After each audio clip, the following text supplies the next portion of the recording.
गुरु जी तेरी शरण मेरे दीन दयाला, सुख सागर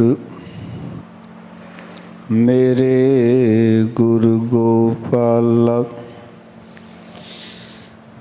कर किरपा नानक गुण गावे, राखो शरम असाड़ी जियो। सतनाम श्री वाहिगुरु साहिब जी। जेह बाज न जिया जाई, जो मिलै साता काल अघाई। जेह बाज न जिया जाई, जो मिलै ता काल अघाई। सद जीवन भलो कहाही, मुए बिन जीवन नाही। अब क्या कथिय ज्ञान विचारा, निज निरखत गत व्यवहारा। निज निरखत गत व्यवहारा रहाओ, कस कुंकम चंदन गारिया। बिन नैनो जगत निहारिया, पूत पिता एक जाया। बिन ठार नगर वसाया, जाचक जन दाता पाया। सो दिया न जाई खाया, छोड़िया जाए न मुका। ओरन पै जाना चूका, जो जीवन मर ना जाने। सो पंच सैल सुख मानै, कबीर सो धन पाया। हर भेटत आप मिटाया, जो जीवन मर ना जाने। सो पंच सैल सुख मानै, कबीर सो धन पाया। हर भेटत आप मिटाया। वाहिगुरु जी का खालसा, वाहिगुरु जी की फतेह। परम सन्मानयोग धन धन श्री गुरु ग्रंथ साहब महाराज जी की पावन पवित्र पाक हजूरी विच जुड़ बैठे सतसंगी जनों, सतगुरां ने कृपा की भगतां दी बाणी नूं विचारन दा सुभाग समा प्राप्त होया है। गुरु महाराज जी की अपार कृपा सदका अज लड़ीवार विचार विच सोरठ राग दे विच कबीर साहब जी का उचारण किया होया। ये 6वां शब्द है, जिसका सिरलेख है राग सोरठ। बाणी भगत कबीर जी की घर दूजा। आओ कि ये शब्द ਤਾਲ ਦੇ ਘਰ ਦੂਜੇ ਵਿੱਚ ਗਾਉਣ ਦਾ ਹੁਕਮ ਹੈ। ਇਸ ਸ਼ਬਦ ਦੇ ਰਾਹੀਂ ਭਗਤ ਕਬੀਰ ਸਾਹਿਬ ਜੀ ਆਤਮਿਕ ਜੀਵਨ ਦੀ ਗੱਲ ਸਮਝਾ ਰਹੇ ਹਨ ਕਿ ਸਾਡੀ ਜਿਹੜੀ ਜੋਤ ਹੈ ਉਹ ਪਰਮੇਸ਼ਰ ਦਾ ਰੂਪ ਕਿਵੇਂ ਹੋ ਸਕਦੀ ਹੈ, ਕਿਵੇਂ ਅਸੀਂ ਸੰਸਾਰ ਦੇ ਵਿੱਚ ਆ ਕੇ ਉਸ ਪ੍ਰਭੂ ਦੇ ਨਾਲ ਇੱਕਮਿਕ ਹੋ ਸਕਦੇ ਹਾਂ। ਉਸ ਵਾਸਤੇ ਸਾਨੂੰ ਕੀ ਕਰਨਾ ਪਏਗਾ, ਇਹ ਸ਼ਬਦ ਦੇ ਰਾਹੀਂ ਭਗਤ ਕਬੀਰ ਸਾਹਿਬ ਸਮਝਾ ਰਹੇ ਹਨ। ਆਓ ਇਸ ਵਿਚਾਰ ਨਾਲ ਜੁੜਦੇ ਹਾਂ। ਪਾਵਨ ਅੰਕ 655 ਦੇ ਉੱਤੇ ਇਹ ਦਰਗਾਹੀ ਬੋਲ ਦਰਜ ਹਨ। ਸੋ ਵਿਚਾਰਾਂ ਦੀ ਆਰੰਭਤਾ ਤੋਂ ਪਹਿਲਾਂ ਪਿਆਰ ਸਹਿਤ ਸਾਹਿਬਾਂ ਨੂੰ ਝੁਕਾਓ ਸੀਸ, ਗੁਰਮੰਤਰ ਦੀ ਸਾਧਨ ਕਰੋ। ਆਖੋ ਜੀ ਸਤਨਾਮ ਸ੍ਰੀ ਵਾਹਿਗੁਰੂ। ਹਿਰ ਕਰੋ ਕਿਰਪਾ ਸਤਨਾਮ ਸ੍ਰੀ ਵਾਹਿਗੁਰੂ। ਭਗਤ ਕਬੀਰ ਸਾਹਿਬ ਜੀ ਨੇ ਇੱਕ ਵਿਚਾਰ ਬਖਸ਼ੀ। ਅਬ ਕਿਆ ਕਥੀਐ ਗਿਆਨ ਵਿਚਾਰਾ, ਨਿਜ ਨਿਰਖਤ ਗਤ ਵਿਵਹਾਰਾ ਰਹਾਓ। ਇਸ ਸ਼ਬਦ ਦਾ ਕੇਂਦਰੀ ਭਾਵ ਹੈ। ਆਓ ਇਹ ਸਮਝਾਉਣਾ ਚਾਹੁੰਦੇ ਹਨ। ਅਬ ਕਿਆ ਕਥੀਐ ਗਿਆਨ ਵਿਚਾਰਾ।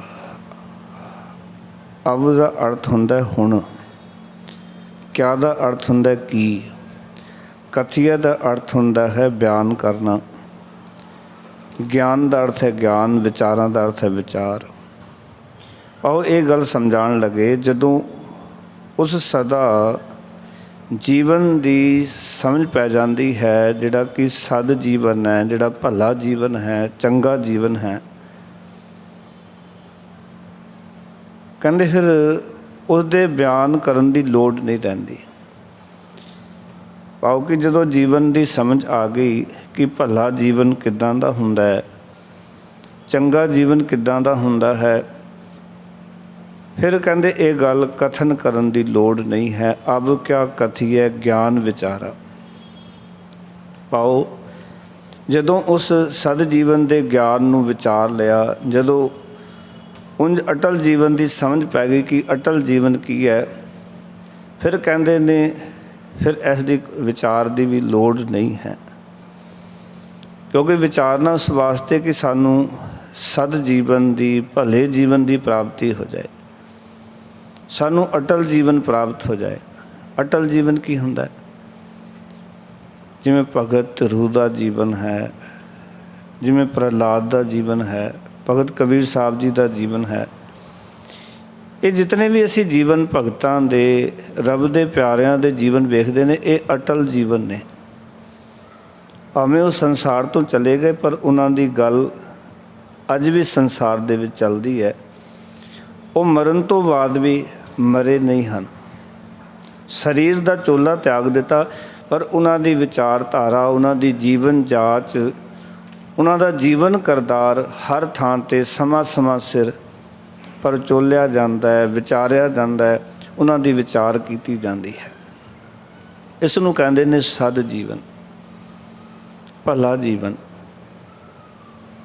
ਜਿਹੜਾ ਸਦਾ ਹੀ ਰਹਿੰਦਾ ਹੈ। ਸਦ ਜੀਵਨ ਆਓ ਕਿ ਜਿੱਥੋਂ ਹਮੇਸ਼ਾ ਹੀ ਜੀਵਨ ਦਾਨ ਮਿਲਦਾ ਰਹੇ, ਜਿਹਦੇ ਜੀਵਨ ਨੂੰ ਦੇਖ ਕੇ ਜੀਵਨ ਜਿਉਣ ਦੀ ਆਸ ਵੱਜਦੀ ਹੋਵੇ, ਜੀਵਨ ਜਿਉਣ ਦਾ ਸਲੀਕਾ ਤਰੀਕਾ ਪ੍ਰਾਪਤ ਹੁੰਦਾ ਹੋਵੇ। ਫਿਰ ਭਗਤ ਜੀ ਕਹਿੰਦੇ ਨੇ ਨਿਜ ਨਿਰਖਤ ਗਤ ਵਿਵਹਾਰਾ। ਨਿਜ ਦਾ ਅਰਥ ਹੁੰਦਾ ਹੈ ਮੇਰਾ, ਨਿਰਖਤ ਦਾ ਅਰਥ ਹੁੰਦਾ ਵੇਂਦਿਆਂ। ਨਿਜ ਨੂੰ ਜਦੋਂ ਆਪਾਂ ਵੇਖਦੇ ਹਾਂ, ਆਪਣੇ ਆਪ ਨੂੰ ਜਦੋਂ ਵੇਖਦੇ ਹਾਂ, ਗਤ ਵਿਵਹਾਰਾ। ਗਤ ਵਿਵਹਾਰਾ ਦਾ ਬਦਲਣ ਵਾਲਾ ਵਿਵਹਾਰ, ਬਦਲਣ ਵਾਲੀ ਚਾਲ। ਜਦੋਂ ਅਸੀਂ ਆਪਣੇ ਨਿਜ ਨੂੰ ਵੇਖਾਂਗੇ, ਆਪਣੇ ਆਪ ਨੂੰ ਵੇਂਦਿਆਂ, ਸਾਨੂੰ ਪਤਾ ਚੱਲੇਗਾ ਵੀ ਇਹ ਵਿਵਹਾਰ ਜਿਹੜਾ ਸੰਸਾਰ ਦਾ ਹਰ ਰੋਜ਼ ਬਦਲ ਰਿਹਾ ਹੈ, इस संसार की चाल जिहड़ी है वो चेंज हो रही है। संसार की चाल इक्को जिही नहीं रहिंदी, ना अपने इक्को जिहे रहिंदे ने, ना अपना आप इक्को जिहा रहिंदा है। ये समा सिर बदलदा रहिंदा है, समा नूं चेंज करदा चला जांदा है। इस करके भगत कबीर साहब समझाना चाहते ने, उंज उसदा सिट्टा ये निकलदा है कि आपने वेंदियां ही जगत की सदा बदलते रहन वाली चाल जिहड़ी है वो वेख लईदी भी संसार किवें बदलदा। अपने बदल जाते ने, बेगाने बदल जाते ने, आपा भाव बदल जाता है। संसार में तुसीं वेखोगे कि बड़ा कुछ तुहानूं नज़र आएगा, जो ध्यान नाल देखोगे तो पता चलेगा भी संसार में इन्ना कुछ चेंज हो रहा है। असीं कई बार कहते भी हाँ भी तुसीं तां बिल्कुल ही बदल गए, तुसीं तां बिल्कुल ही चेंज हो गए, तुसीं तां इदां दे नहीं सी, क्योंकि संसार अपनी चाल बदल रहा है। हर एक जीव अपना अपना व्यवहार जिहड़ा है वो चेंज कर रहा है। एक समय दे विच एक मनुख दा व्यवहार बड़ा शांति वाला सहज वाला हुंदा है, वही बंदा लोया लाखा भी होया हुंदा। कई बारी बंदा सोचदा भी इस रूप विच बंदे नूं वेख्या ही नहीं कदी भी, अज इसदा किहड़ा रूप है। बंदा तो वही हुंदा है, पर चाल जिहड़ी वो समा सिर बदलती रहिंदी है।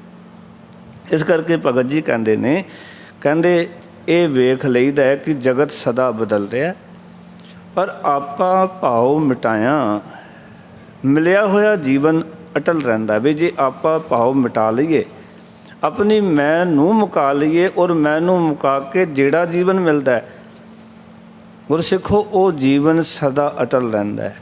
भगत रू ने अपनी मैं नूं मिटाया सी, प्रहलाद ने अपनी मैं नूं मिटाया सी, भगत कबीर साहब ने अपनी मैं नूं मिटाया सी।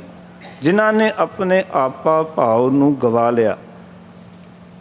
इस करके गुरबाणी कहती है, आप गवाईए तां सह पाईए और कैसी चतुराई। वाहिगुरु जी की प्राप्ति चतुराइयां नाल नहीं है। तू आपा भाव गवा लएगा तो अपने खसम परमात्मा नूं तू प्राप्त कर लएगा। हे जिंदे, जे तू आपा भाव मिटा लिया तो तैनूं रब की प्राप्ति होवेगी। और एक गल याद रखना, जिस दिन आपा भाव मिट गया उस दिन साडा भला जीवन होवेगा, सद जीवन होएगा। पर एक मैं बेनती करा, आपा भाव मिटाना है बड़ा औखा। अपने आप दे विचारां नूं मारना, अपनी मैं नूं मुकाना इतना सौखा काम नहीं है।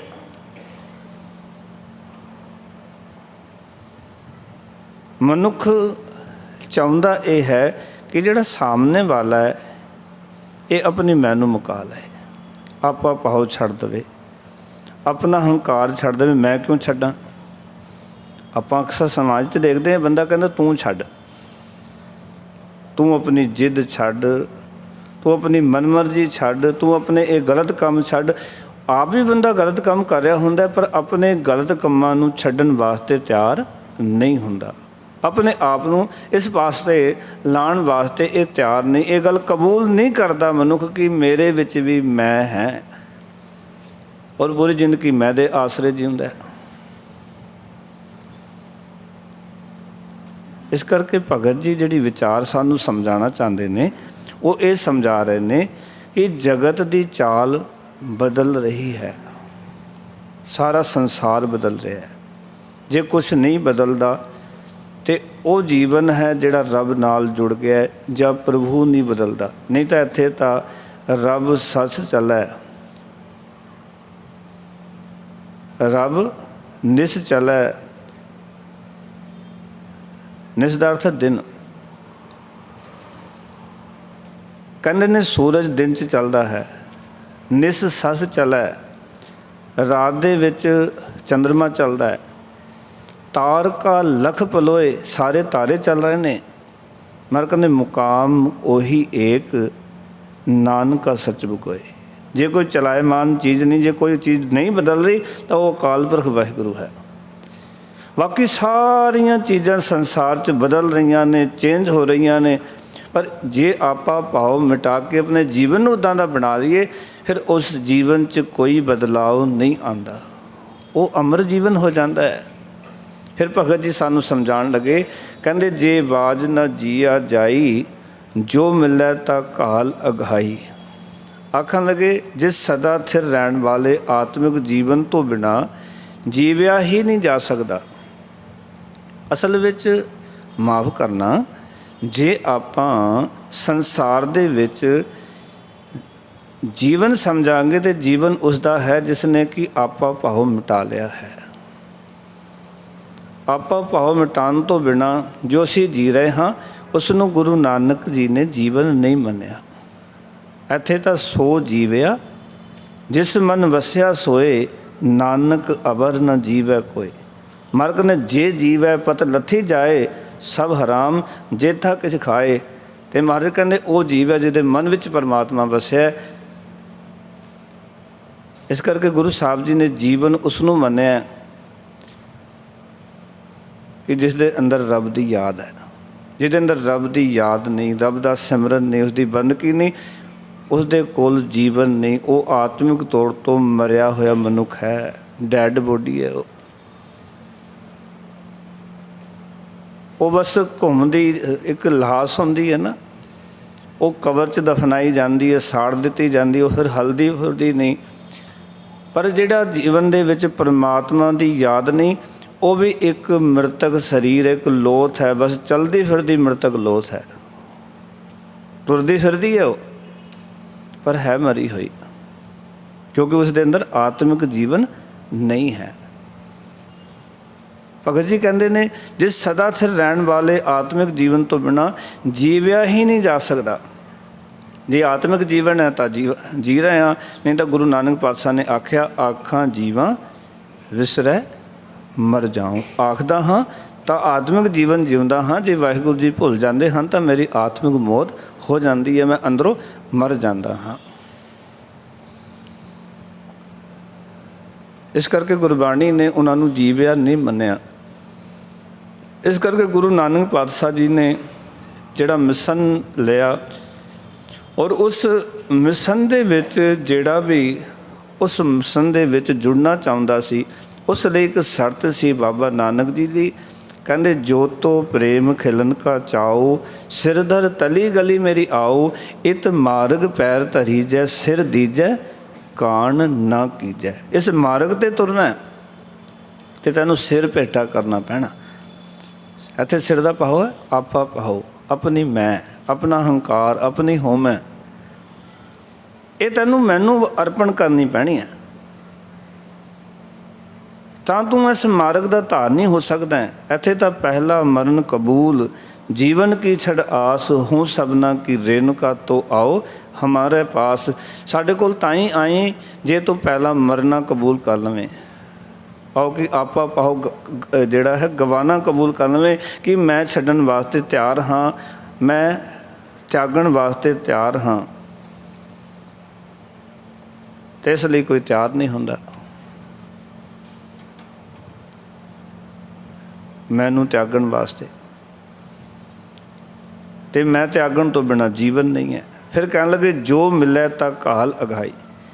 ਜੇ ਉਸ ਜੀਵਨ ਦੇ ਵਿੱਚ ਮਹਾਰਾਜ ਕਹਿੰਦੇ ਕੁਛ ਮਿਲ ਜਾਏ, ਭਾਵ ਕਿ ਜੋ ਜੀਵਨ ਸਦਾ ਕਾਇਮ ਰਹਿਣ ਵਾਲਾ ਹੈ ਨਾ, ਜੇ ਉਹ ਜੀਵਨ ਮਿਲ ਜਾਏ ਤਾਂ ਕਾਲ ਸਫਲ ਹੋ ਜਾਂਦੀ। ਜੋ ਮਿਲੇ, ਜੇ ਉਹ ਜੀਵਨ ਸਾਨੂੰ ਪ੍ਰਾਪਤ ਹੋ ਜਾਏ, ਜਿਹੜਾ ਜੀਵਨ ਲੋਕ ਲਾਜ ਤੋਂ ਉੱਪਰ ਹੈ, ਜਿਹੜਾ ਜੀਵਨ ਸੰਸਾਰ ਦੀ ਪ੍ਰਵਾਹ ਤੋਂ ਉੱਪਰ ਹੈ, ਜਿਹੜਾ ਸੰਸਾਰ ਦੇ ਜੰਜਾਲਾਂ ਵਿੱਚ ਨਹੀਂ ਫਸਦਾ, ਜਿਹੜਾ ਜੀਵਨ ਸੰਸਾਰ ਦੀ ਦਿੱਖ ਤੋਂ ਪ੍ਰਭਾਵਿਤ ਹੋ ਕੇ ਆਪਣੇ ਆਪ ਨੂੰ ਚੇਂਜ ਨਹੀਂ ਕਰਦਾ। ਅਸੀਂ ਕੀ ਕਹਿੰਦੇ ਹਾਂ, ਬਾਕੀ ਲੋਕ ਵੀ ਤਾਂ ਇਹੀ ਕੁਝ ਕਰ ਰਹੇ ਨੇ, ਅਸੀਂ ਕਰ ਲਿਆ ਫਿਰ ਕੀ ਹੋਇਆ।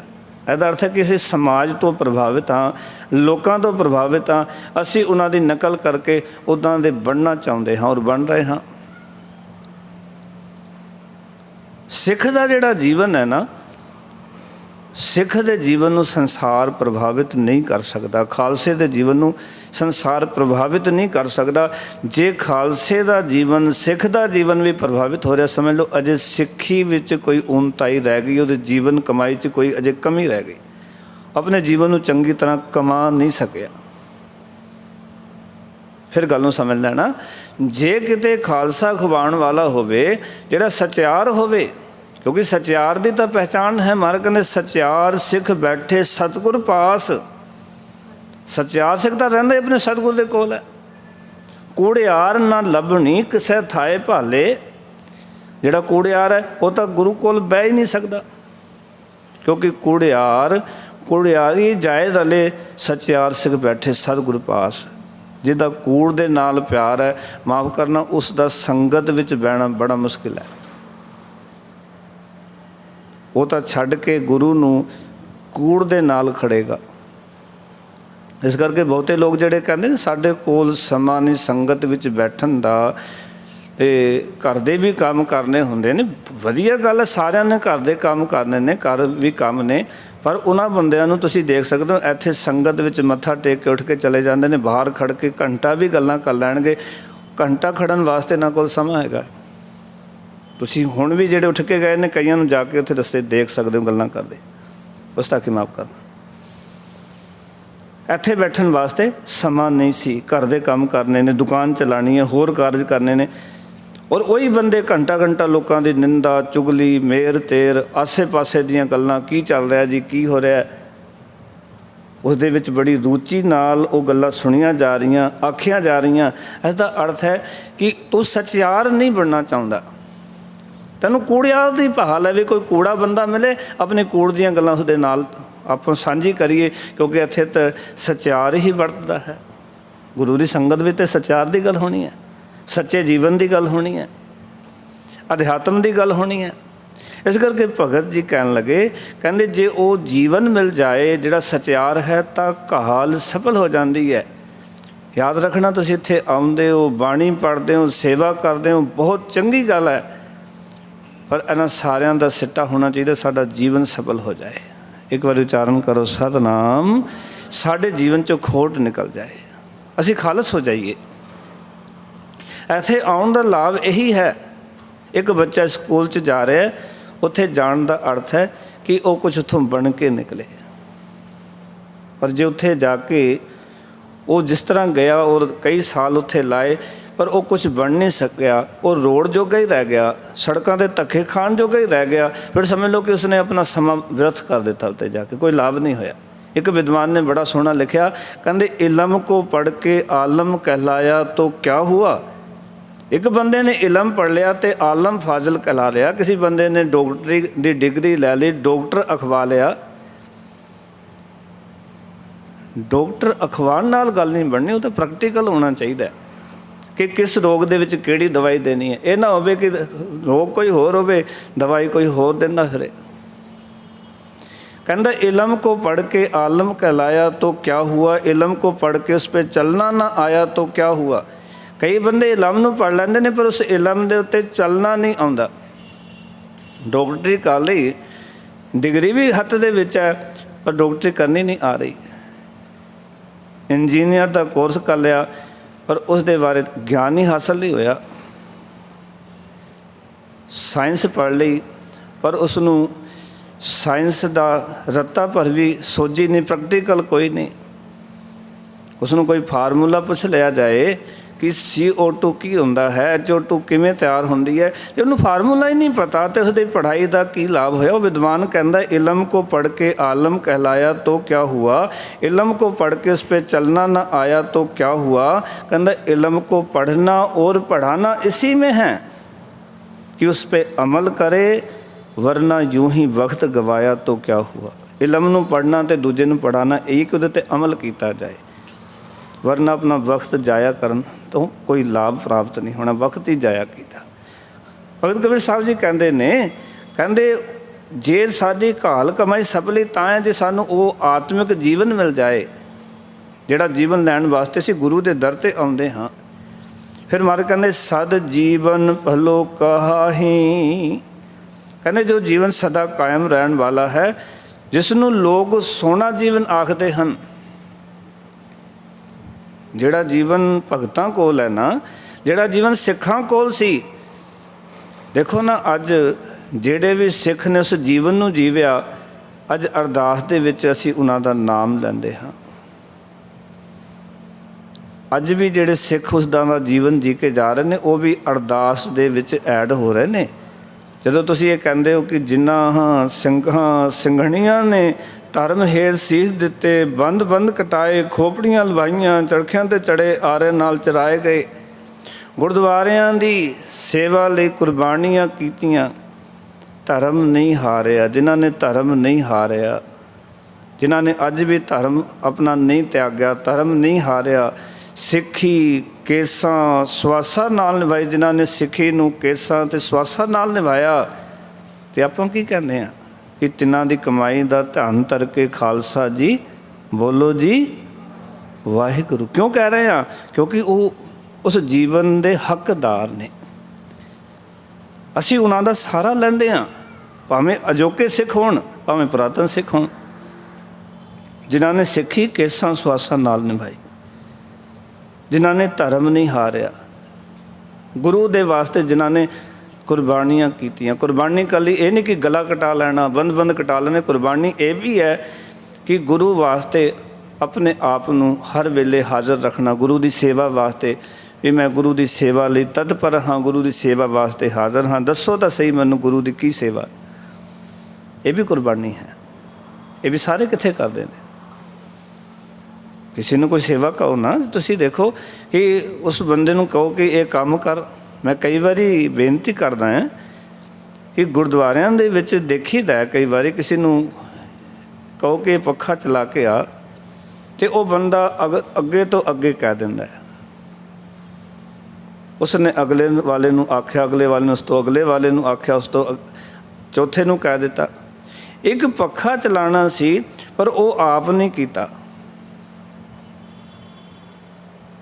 ਐਸਾ ਅਰਥ ਹੈ ਕਿ ਜੇ ਸਿੱਖ ਇਤਨੇ ਛੋਟੇ ਜਿਹੇ ਕੰਮ ਵਾਸਤੇ ਉਹ ਆਖਿਆ ਨਹੀਂ ਮੰਨ ਸਕਦਾ, ਤਾਂ ਮਾਫ਼ ਕਰਨਾ, ਉਹ ਕੁਰਬਾਨੀ ਕਿੱਥੇ ਦੇ ਦੇਗਾ? ਤੁਸੀਂ ਸਮਝਦੇ ਵੀ ਕੋਈ ਕੁਰਬਾਨੀ ਕਰ ਸਕਦਾ, ਕੋਈ ਸਮਾਂ ਪੈਣ 'ਤੇ ਕੋਈ ਸਾਥ ਦੇ ਸਕਦਾ? ਜਿਹੜਾ ਬੰਦਾ ਛੋਟੇ ਜਿਹੇ ਕੰਮ ਦੇ ਵਾਸਤੇ ਵੀ ਉਹ ਨਾ ਨੁੱਕਰ ਕਰਦਾ ਜਾਂ ਹੋਰ ਨੂੰ ਕਹਿ ਦਿੰਦਾ, ਇਸ ਦਾ ਅਰਥ ਹੈ ਕਿ ਉਹ ਗੱਲ ਮੰਨਣ ਵਾਸਤੇ ਤਿਆਰ ਨਹੀਂ, ਐਗਰੀ ਨਹੀਂ ਹੋ ਰਿਹਾ ਗੱਲ ਦੇ ਉੱਤੇ। ਔਰ ਇਹ ਗੱਲ ਇੱਕ ਦਿਨ ਐਸੀ ਹੋ ਜਾਂਦੀ ਜਦੋਂ ਆਪਾਂ ਗੱਲ ਟਾਲਦੇ ਰਹਿੰਦੇ ਨਾ, ਕੋਈ ਆਖਿਆ ਕੋਈ ਹੁਕਮ ਨਹੀਂ ਮੰਨਦੇ, ਅਤੇ ਕੱਲ੍ਹ ਐਸਾ ਹੁੰਦਾ ਕਿ ਸਾਡਾ ਵੀ ਕੋਈ ਹੁਕਮ ਨਹੀਂ ਮੰਨਦਾ। ਇੱਕ ਜੀਵਨ 'ਚ ਗੱਲ ਯਾਦ ਰੱਖਣਾ, ਜਿਨ੍ਹਾਂ ਨੇ ਹੁਕਮ ਮੰਨਿਆ ਉਹਨਾਂ ਨੇ ਕੱਲ੍ਹ ਨੂੰ ਹੁਕਮ ਮਨਵਾਇਆ। ਜਿਨ੍ਹਾਂ ਨੇ ਹੁਕਮ ਆਪਣੇ ਮਾਤਾ ਪਿਤਾ ਦਾ ਮੰਨਿਆ, ਜਿਨ੍ਹਾਂ ਨੇ ਹੁਕਮ ਆਪਣੇ ਟੀਚਰਾਂ ਦਾ ਮੰਨਿਆ, ਕੱਲ੍ਹ ਨੂੰ ਜਾ ਕੇ ਉਹੀ ਹੁਕਮ ਮਨਵਾ ਸਕਦੇ ਹਨ। ਜਿਸ ਬੱਚੇ ਨੇ ਪੜ੍ਹਾਈ ਕੀਤੀ, ਆਪਣੇ ਟੀਚਰਾਂ ਦਾ ਹੁਕਮ ਮੰਨਿਆ, ਡਿਗਰੀ ਕਰ ਲਈ, ਜੱਜ ਬਣ ਗਿਆ, ਅੱਜ ਉਸੀ ਸਕੂਲ ਦਾ ਉਹਦਾ ਪੜ੍ਹਾਇਆ ਹੋਇਆ ਮਾਸਟਰ ਕਿਸੇ ਕੇਸ ਵਿੱਚ ਜੱਜ ਦੇ ਸਾਹਮਣੇ ਪੇਸ਼ ਹੁੰਦਾ ਹੈ ਨਾ, ਜੱਜ ਜੋ ਹੁਕਮ ਕਰਦਾ ਉਹਦੇ ਟੀਚਰ ਨੂੰ ਮੰਨਣਾ ਪੈਂਦਾ। ਕਿਉਂ? ਕਿਉਂਕਿ ਕੱਲ੍ਹ ਉਸਨੇ ਟੀਚਰ ਦੇ ਹੁਕਮ ਨੂੰ ਮੰਨਿਆ ਸੀ, ਜੋ ਟੀਚਰ ਨੇ ਕਿਹਾ ਸੀ ਉਸ ਦੇ ਮੁਤਾਬਿਕ ਤੁਰਿਆ ਸੀ। ਉਹ ਆਪਣੀ ਪੜ੍ਹਾਈ ਕੀਤੀ ਸੀ ਟੀਚਰ ਦੇ ਮੁਤਾਬਿਕ, ਅੱਜ ਉਹ ਜੱਜ ਬਣ ਗਿਆ। ਉਹੀ ਟੀਚਰ ਅੱਜ ਜਾ ਕੇ ਜਦੋਂ ਪੇਸ਼ ਹੋਇਆ ਨਾ, ਤਾਂ ਆਪਣਾ ਹੁਕਮ ਸੁਣਾ ਦਿੱਤਾ ਜੱਜ ਨੇ, ਔਰ ਉਸ ਟੀਚਰ ਨੂੰ ਮੰਨਣਾ ਪਿਆ। ਗੁਰਸਿੱਖੀ ਇਹ ਹੈ ਕਿ ਜਿਹੜੇ ਹੁਕਮ ਆਪ ਮੰਨਦੇ ਨੇ ਉਹ ਕੱਲ੍ਹ ਨੂੰ ਹੁਕਮ ਮਨਵਾ ਵੀ ਸਕਦੇ ਹਨ। ਜਿਹੜੇ ਹੁਕਮ ਨਹੀਂ ਮੰਨਦੇ ਉਹ ਕਿਸੇ ਦੇ ਨੂੰ ਆਪਣਾ ਹੁਕਮ ਨਹੀਂ ਮਨਵਾ ਸਕਦੇ।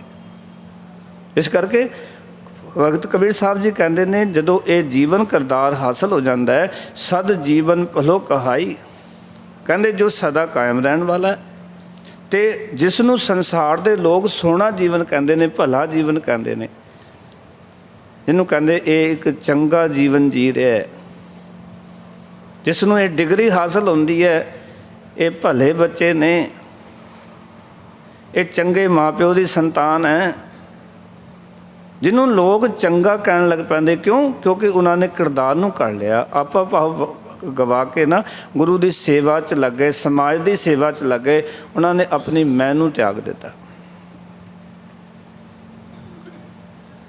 ਭਲਾ ਜੀਵਨ ਅਸੀਂ ਸਾਰੇ ਲੋਚਦੇ ਹਾਂ, ਪਰ ਉਸ ਵਾਸਤੇ ਤਿਆਗ ਕਰਨਾ ਪੈਂਦਾ ਹੈ। ਉਸਤਤ ਹਰ ਇੱਕ ਬੰਦਾ ਚਾਹੁੰਦਾ ਹੈ ਪਰ ਉਸਤਤ ਤਾਂ ਹੁੰਦੀ ਹੈ ਜੇ ਆਪਾ ਭਾਵ ਮਿਟਾ ਕੇ ਸੇਵਾ ਕਰੀਏ। ਇੱਥੇ ਤਾਂ ਆਪ ਗਵਾ ਕੇ ਹੀ ਕੁਛ ਮਿਲ ਸਕਦਾ ਹੈ।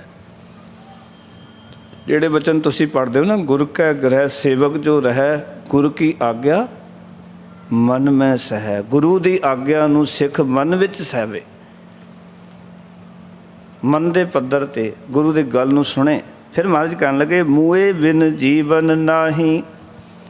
ਕਹਿੰਦੇ ਉਹ ਜੀਵਨ ਆਪਾ ਭਾਵ ਤਿਆਗਣ ਤੋਂ ਬਿਨਾਂ ਨਹੀਂ ਮਿਲ ਸਕਦਾ। ਜਦੋਂ ਮੂਏ ਦਾ ਅਰਥ ਹੈ ਆਪਣਾ ਆਪਾ ਭਾਵ ਮਾਲ ਲੈਣਾ। ਇਹਨੂੰ ਮਾਰ ਕਹਿੰਦੇ ਸ਼ਬਦ ਮਰੋ ਫਿਰ ਜੀਵੋ ਸਦਹੀ, ਤਾਂ ਫਿਰ ਮਰਨ ਨਾ ਹੋਈ। ਸ਼ਬਦ ਦੇ ਰਾਹੀਂ ਆਪਣੇ ਆਪ ਨੂੰ ਮਾਰ ਲੈਣਾ। ਸ਼ਬਦ ਕੀ ਕਰਦਾ? ਸਾਨੂੰ ਸਿੱਖਿਆ ਦਿੰਦਾ। ਮੈਂ ਮੁਕਾਉਣ ਵਾਸਤੇ ਸ਼ਬਦ ਕਹਿ ਰਿਹਾ ਨਾ, ਸ਼ਬਦ ਮਰੋ, ਸ਼ਬਦ ਦੇ ਰਾਹੀਂ ਆਪਾ ਭਾਵ ਮਾਰ ਲਓ। ਸ਼ਬਦ ਮਰੋ ਫਿਰ ਜੀਵੋ ਸਦਹੀ। ਜਦੋਂ ਸ਼ਬਦ ਦੇ ਰਾਹੀਂ ਮੈਂ ਖਤਮ ਕਰ ਲਈ। ਸ਼ਬਦ ਅੰਦਰ ਦਾ ਅਭਿਆਸ ਹੈ। ਸ਼ਬਦ ਨੇ ਅੰਦਰ ਨੂੰ ਸਵਾਰਨਾ ਹੈ, ਸਿੰਗਾਰਨਾ ਹੈ। ਸ਼ਬਦ ਦੇ ਰਾਹੀਂ ਮੈਨੂੰ ਮੁਕਾਉਣਾ ਹੈ।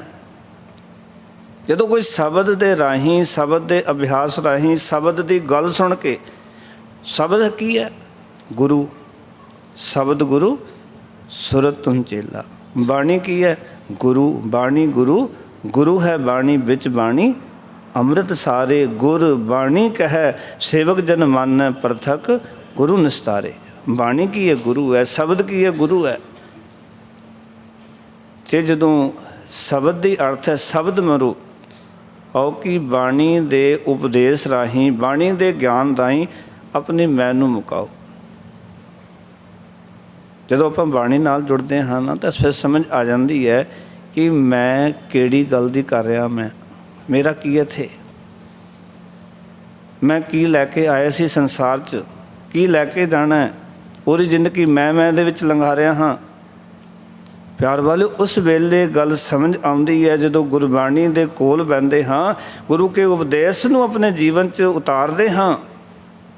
ਫਿਰ ਕਬੀਰ ਸਾਹਿਬ ਵਾਂਗ ਬੰਦਾ ਕਹਿ ਉੱਠਦਾ, ਕਬੀਰ ਮੇਰਾ ਮੁਝ ਮੈਂ ਕਿਛ ਨਹੀਂ, ਜੋ ਕਿਛ ਹੈ ਸੋ ਤੇਰਾ, ਤੇਰਾ ਤੁਝ ਕੋ ਸੋਭਤੇ ਕਿਆ ਲਾਗੈ ਮੇਰਾ। ਮੇਰਾ ਤਾਂ ਆਪਾ ਭਾਵ ਵੀ ਨਹੀਂ ਹੈ, ਮੈਂ ਤਾਂ ਕੁਛ ਵੀ ਨਹੀਂ ਹਾਂ। ਇਹ ਸਭ ਕੁਛ ਜੋ ਕੁਛ ਹੈ, ਹੇ ਵਾਹਿਗੁਰੂ, ਸਾਰਾ ਕੁਝ ਤੇਰਾ ਹੈ। ਅਤੇ ਜੇ ਤੈਨੂੰ ਮੈਂ ਅਰਪਣ ਕਰ ਦੇਵਾਂ, ਤੈਨੂੰ ਸੌਂਪ ਦੇਵਾਂ, ਮੇਰਾ ਜਾਣਾ ਕੀ ਹੈ? ਕਿਉਂਕਿ ਹੈ ਤਾਂ ਸਾਰਾ ਕੁਝ ਤੇਰਾ ਹੀ। ਪਰ ਮਨੁੱਖ ਦੀ ਬਿਰਤੀ ਇੱਕ ਬੱਚੇ ਵਾਂਗ ਹੈ। ਕਈ ਵਾਰੀ ਕੀ ਹੁੰਦਾ ਨਾ ਕਿ ਘਰ ਦੇ ਵਿੱਚ ਛੋਟਾ ਬੱਚਾ ਹੈ, ਮਾਤਾ ਪਿਤਾ ਮਾਰਕੀਟ ਵਿੱਚ ਗਏ, ਉਹ ਸੰਤਰਾ ਲੈ ਕੇ ਆ ਗਏ। ਬੱਚੇ ਨੇ ਸੰਤਰਾ ਪੂਰਾ ਛਿੱਲ ਲਿਆ ਅਤੇ ਇੱਕ ਫਾੜੀ ਦੇ ਕੇ ਉਹ ਇਸ ਤਰ੍ਹਾਂ ਦਿੰਦਾ ਜਿਵੇਂ ਉਹ ਦਾਤਾ ਹੋਵੇ ਅਤੇ ਜਿਹੜੇ ਇਹ ਜਿਨ੍ਹਾਂ ਨੂੰ ਮੈਂ ਦੇ ਰਿਹਾ ਇਹ ਮੰਗਤੇ ਨੇ, ਜਿਵੇਂ ਮੈਂ ਦੇ ਰਿਹਾ। ਔਰ ਕਹਿੰਦਾ ਵੀ ਬੱਚਾ ਕਿ ਮੈਂ ਆਪਣੇ ਸੰਤਰੇ ਵਿੱਚੋਂ ਤੁਹਾਨੂੰ ਦੇ ਰਿਹਾ। ਹੁਣ ਇਹ ਨਹੀਂ ਪਤਾ ਲਾਉਣ ਵਾਲੇ ਤਾਂ ਇਹ ਨਹੀਂ ਜਿਨ੍ਹਾਂ ਨੂੰ ਤੂੰ ਦੇ ਰਿਹਾ। ਇਹ ਮਨੁੱਖੀ ਬਿਰਤੀ ਹੈ। ਸਭ ਕੁਝ ਦਿੱਤਾ ਹੋਇਆ ਪਰਮਾਤਮਾ ਜੀ ਦਾ, ਅਕਾਲ ਪੁਰਖ ਵਾਹਿਗੁਰੂ ਜੀ ਦਾ। ਅਤੇ ਅਸੀਂ ਜਦੋਂ ਦਿੰਦੇ ਨਾ, ਇੱਦਾਂ ਜਤਾਉਣ ਦਾ ਯਤਨ ਕਰਦੇ ਹਾਂ ਵੀ ਅਸੀਂ ਤੈਨੂੰ ਦੇ ਰਹੇ ਹਾਂ। ਗੁਰਦੁਆਰੇ ਕੋਈ ਭੇਟਾ ਕਈ ਦਿੰਦੇ, ਮੈਂ ਦੇਖਦਾ ਇੱਦਾਂ ਜਤਾਉਣ ਦਾ ਯਤਨ ਕਰਦੇ ਜਿਵੇਂ ਅਸੀਂ ਆਪਣੇ ਕੋਲੋਂ ਦਿੱਤੀ ਹੋਵੇ। ਦੇਖੋ ਅਸੀਂ ਇਤਨੀ ਭੇਟਾ ਦੇ ਦਿੱਤੀ ਜੀ, ਅਸੀਂ ਇਤਨਾ ਦਾਨ ਕਰ ਦਿੱਤਾ। ਮੈਂ ਪਹਿਲਾਂ ਕਹਿੰਦਾ ਵੀ ਦਾਨ ਸ਼ਬਦ ਸਮਝਣ ਵਾਲਾ, ਦਾਨ ਆਪਣੇ ਤੋਂ ਛੋਟੇ ਨੂੰ ਹੁੰਦਾ, ਆਪਣੇ ਤੋਂ ਵੱਡੇ ਨੂੰ ਦਾਨ ਨਹੀਂ ਭੇਟਾ ਹੁੰਦੀ ਹੈ। ਇਸ ਕਰਕੇ ਗੁਰੂ ਘਰ ਵਿੱਚ ਕੀਰਤਨ ਦੀ ਭੇਟਾ, ਕਥਾ ਦੀ ਭੇਟਾ, ਲੰਗਰ ਦੀ ਭੇਟਾ, ਰੁਮਾਲੇ ਦੀ ਭੇਟਾ, ਹਰ ਇੱਕ ਚੀਜ਼ ਦੀ ਭੇਟਾ ਹੈ। ਕਿਉਂਕਿ ਗੁਰੂ ਸਾਹਿਬ ਤਾਂ ਵੱਡੇ ਨੇ, ਗੁਰੂ ਦੀ ਕੀਰਤੀ ਵੱਡੀ ਹੈ, ਗੁਰੂ ਦੀ ਕਥਾ ਵੱਡੀ ਹੈ। ਅਤੇ ਵੱਡੇ ਨੂੰ ਕੀ ਦਾਂਗੇ ਜੀ? ਅਸੀਂ ਭੇਟਾ ਦਾਂਗੇ। ਦਾਨ ਕਿੱਥੇ ਹੋਏਗਾ? ਜੋ ਆਪਣੇ ਨਾਲੋਂ ਛੋਟਾ ਹੈ ਉਹਨੂੰ ਅਸੀਂ ਦਾਨ ਦਾਂਗੇ। ਪਰ ਕਈ ਵਾਰੀ ਗੁਰਦੁਆਰੇ ਆ ਕੇ ਵੀ ਅਸੀਂ ਕਹਿੰਦੇ ਸਾਡਾ ਦਾਨ ਤਾਂ ਤੁਸੀਂ ਬੋਲਿਆ ਹੀ ਨਹੀਂ, ਸਾਡੇ ਦਾਨ ਦਾ ਜ਼ਿਕਰ ਤਾਂ ਤੁਸੀਂ ਕੀਤਾ ਹੀ ਨਹੀਂ। ਉਹ ਦਾਨ ਨਹੀਂ ਭਾਈ, ਗੁਰਦੁਆਰੇ 'ਤੇ ਭੇਟਾ ਦੇ ਦਈਏ ਕਿਉਂ? ਗੁਰੂ ਛੋਟਾ ਨਹੀਂ, ਗੁਰੂ 'ਤੇ ਵੱਡਾ ਹੈ। ਆਪਾਂ ਤਾਂ ਗੁਰੂ ਕੋਲੋਂ ਹੀ ਮੰਗਣਾ ਹੈ ਨਾ। ਫਿਰ ਗੁਰੂ ਸਾਹਿਬ ਦੇ ਕੋਲੋਂ ਮੰਗ ਕੇ ਗੁਰੂ ਨੂੰ ਦਈਏ ਅਤੇ ਅਸੀਂ ਗੁਰੂ ਸਾਹਿਬ ਨੂੰ ਕੀ ਦੇ ਰਹੇ? ਕਬੀਰ ਸਾਹਿਬ ਨੇ ਇਸ ਕਰਕੇ ਬੜਾ ਸਪਸ਼ਟ ਕੀਤਾ ਕਿ ਮੇਰਾ ਮੁਝ ਮੇਂ ਕਿਛ ਨਹੀਂ, ਜੋ ਕੁਛ ਹੈ ਸੋ ਤੇਰਾ, ਤੇਰਾ ਤੁਝ ਕੋ ਸੌਂਪਤੇ ਕਿਆ ਲਾਗੈ ਮੇਰਾ। ਮੇਰਾ ਕੀ ਜਾਂਦਾ ਹੈ? ਤੈਨੂੰ ਸੌਂਪ ਦਿੱਤਾ। ਲਾਗੈ ਦਾ ਅਰਥ ਹੈ ਮੇਰਾ ਕੀ ਜਾਂਦਾ ਹੈ ਜੇ ਤੇਰੀ ਦਾਤ ਤੈਨੂੰ ਦੇ ਦਿੱਤੀ। ਮੇਰਾ ਤਾਂ ਆਪਣਾ ਕੁਛ ਨਹੀਂ ਗਿਆ, ਕਿਉਂਕਿ ਪਹਿਲਾਂ ਵੀ ਤੇਰਾ ਸੀ। ਜੇ ਹੁਣ ਮੈਂ ਆਪਣੇ ਹੱਥ ਨਾਲ ਤੇਰੇ ਅੱਗੇ ਰੱਖ ਦਿੱਤਾ ਤਾਂ ਵੀ ਤੇਰਾ ਹੀ ਹੈ। सिर्फ मैं तो अपना हथ हिलाया ना, पहला भी तेरा सी, हुण अपने हथ नाल तेरे अगे रख दिता, हुण भी तेरा ही है, तो मेरा अपना की गया। इस करके भगत जी कहते ने कि अपने जीवन नूं सवारन वास्ते शब्द दे राहीं, शब्द दे अभ्यास दे राहीं अपनी मैं नूं दूर करो। शब्द मरो फिर जीवो सद ही, तां फिर मरण ना होई, फिर कभी आत्मिक मौत नहीं होएगी। तुसीं फिर अंदरों नहीं मरोगे। जिवें संसार अज मरिया पिया, तृष्णा की अग विच जी रहा है, साड़े च जी रहा है, दुविधा विच जी रहा है। फिर भगत कबीर साहब जी अगे जीवन करदार की गल समझाण लगे, कहण लगे, कहंदे कस कुंकम चंदन गा रहा। कस, कस का अर्थ हुंदा रगड़ना।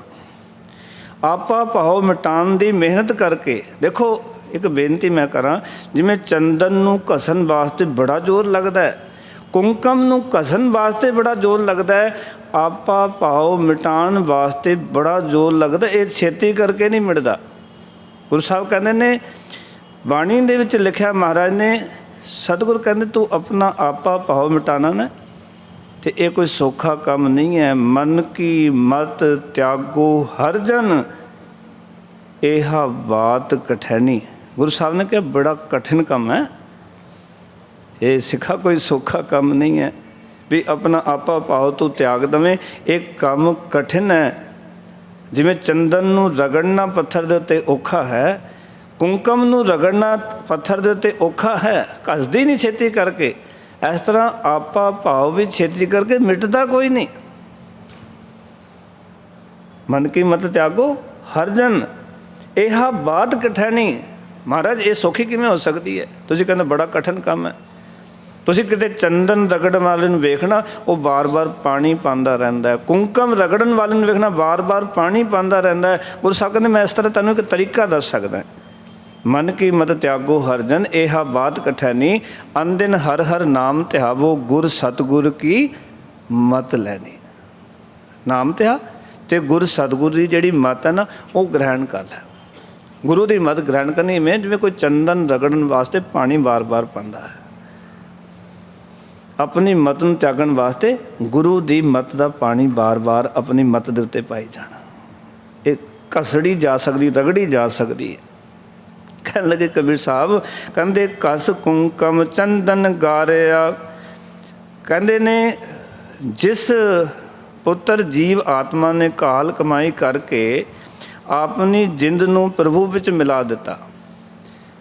इत्थे जो कुंकम का अर्थ है केसर और चंदन का अर्थ है चंदन, तो इत्थे चंदन ते कुंकम का अर्थ है जीवन सुगंधी देण वाले आत्मा ते परमात्मा। कुंकम आत्मा है, चंदन परमात्मा है। दोनों नूं आपस च रिलाना, एक थां ते इकट्ठा करना कस कस के, आत्मा ते परमात्मा नूं। भगत कबीर साहब जी आखन लगे, कहंदे जिन्हां ने आपा भाव मिटाण की मेहनत की ते जो उन्होंने कस कुंकम चंदन गारिया, गारिया का अर्थ है गाल लिया, रला के कर लिया, चंदन नूं गाल लिया। भाव जिन्हां ने इस जीवन दे विच जीव आत्मा ने जदों काल कमाई की, मैं एक बेनती करा, काल कमाई जिंद नहीं करनी है। अज इस शरीर च जिंद नहीं है, कोई काल कमाई नहीं हो सकती। हत्थ कोई काम नहीं कर सकते, पैर कुछ नहीं कर सकते, अखां देख नहीं सकती, मुख बोल नहीं सकता। कमाई किन्ने करनी है जी? जीव आत्मा ने। जीव आत्मा नहीं है, शरीर का कोई वजूद नहीं है, मिट्टी का ढेर है। वजूद किसते? जीव आत्मा करके वजूद है। कहते ने जिस पुत्र जीव आत्मा ने काल कमाई करके अपनी जिंद नूं प्रभु विच मिला दिता, कुंकम नूं चंदन दे विच मिला दिता, भाव जी आत्मा नूं परमात्मा दे विच मिला दिता। ते पूत पिता एक जाया, प्रभु पिता नूं, पूत पुत्र, भाव जीव आत्मा ने, पिता एक जाया, भाव कि एक प्रभु पिता नूं, जाया का अर्थ पैदा कर लिया, अपने अंदर प्रगट कर लिया। भाव कि उसने अपने अंदर अपने पिता प्रभु नूं प्रगट कर लिया। पुत्र ने, भाव जीव आत्मा ने उस अपने पिता नूं, अकाल पुरख वाहिगुरू नूं अपने अंदर प्रगट कर लिया। जीव आत्मा ने ही परमात्मा नूं अपने अंदर प्रगट करना है। ਰੱਬ ਨੂੰ ਪ੍ਰਗਟ ਕਰਨ ਦਾ ਹੋਰ ਕੋਈ ਤਰੀਕਾ ਨਹੀਂ ਹੈ, ਉਹਨੂੰ ਅਨੁਭਵ ਕਰਨ ਦਾ ਹੋਰ ਕੋਈ ਤਰੀਕਾ ਨਹੀਂ ਹੈ। ਜੀਵ ਆਤਮਾ ਜਦੋਂ ਨਾਮ ਸਿਮਰਨ ਦੀ ਕਾਲ ਕਮਾਈ ਕਰਦੀ ਹੈ ਤਾਂ ਉਹ ਅਕਾਲ ਪੁਰਖ ਵਾਹਿਗੁਰੂ ਜੀ ਅੰਦਰ ਪ੍ਰਗਟ ਹੁੰਦੇ ਨੇ। ਅਤੇ ਫਿਰ ਕਹਿਣ ਲੱਗੇ ਬਿਨ ਠਾਰ ਨਗਰ ਵਸਾਇਆ। ਬਿਨ ਠਾਰ ਜਿਸ ਦਾ ਕੋਈ ਥਾਂ ਨਹੀਂ ਸੀ, ਜੋ ਕਿਸੇ ਇੱਕ ਥਾਂ 'ਤੇ ਟਿਕਦਾ ਨਹੀਂ ਸੀ, ਜੋ ਸਦਾ ਭਟਕਦਾ ਰਹਿੰਦਾ ਸੀ।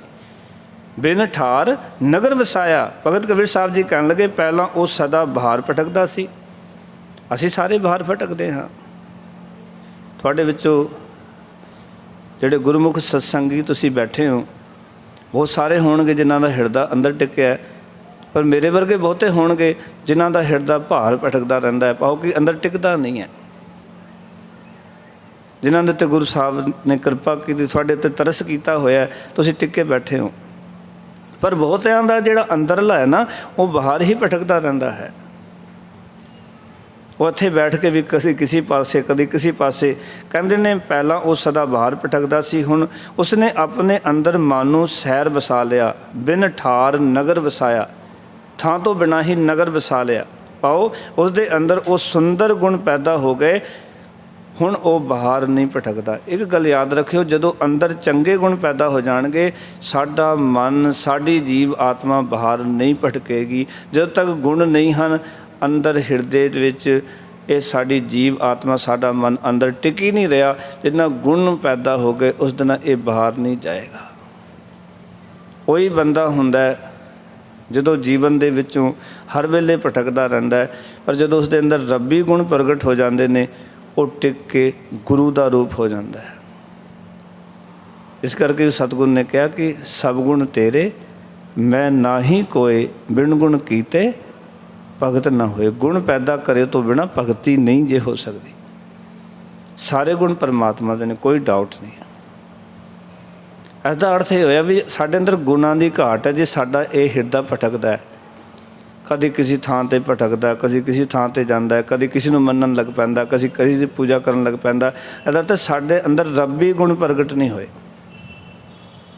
ਜਿੰਨਾ ਰੱਬੀ ਗੁਣ ਸਾਡੇ ਅੰਦਰ ਪ੍ਰਗਟ ਹੋ ਗਏ ਉਸ ਦਿਨ ਇਹ ਹਿਰਦਾ ਕਦੀ ਬਾਹਰ ਨਹੀਂ ਭਟਕ ਸਕਦਾ। ਦੇਖੋ ਬਾਹਰ ਕੌਣ ਜਾਂਦਾ ਹੈ?